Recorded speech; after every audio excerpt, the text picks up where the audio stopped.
আসসালামু আলাইকুম আপু, কেমন আছেন? ওয়ালাইকুম আসসালাম, ভালো আছি ভাইয়া।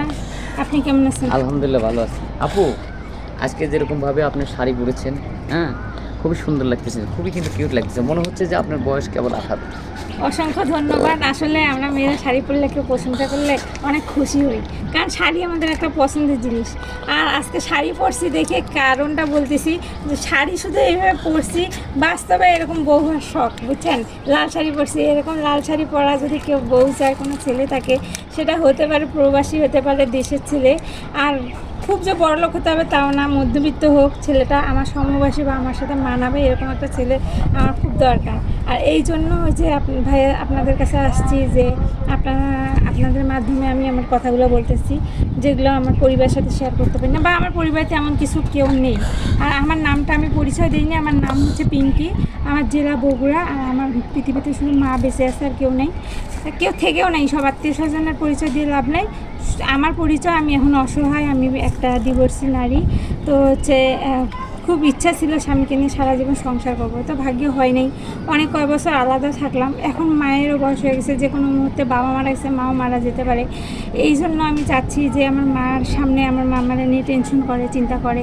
আমি চাচ্ছি যে সে বেঁচে থাকাতে এমন একটা ছেলের হাত ধরি, যে একা আসলে চলা যায় না, একটা লাইফ পার্টনারের অবশ্যই দরকার হয়।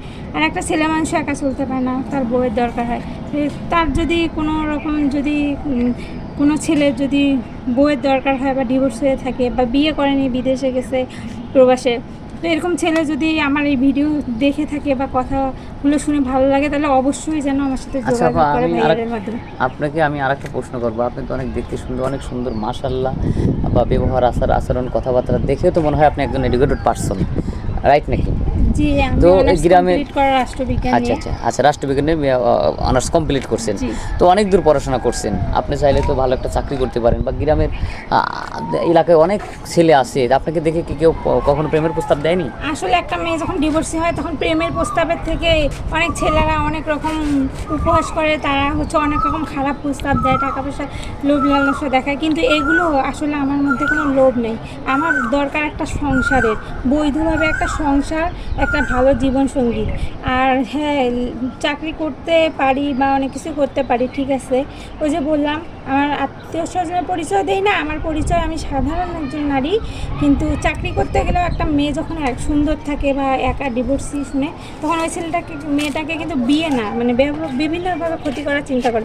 এই জন্য আমি অনেক রকম ভুক্তভোগী, যেখানে যাই সেখানেই আমার হয়তো ভিতরে ভয় কাজ করে, পছন্দ করে, খারাপ প্রস্তাব দেয়। তা আমি তো খারাপ প্রস্তাব বা অবৈধ এইসব টাকা পয়সার আমার লোভ নেই।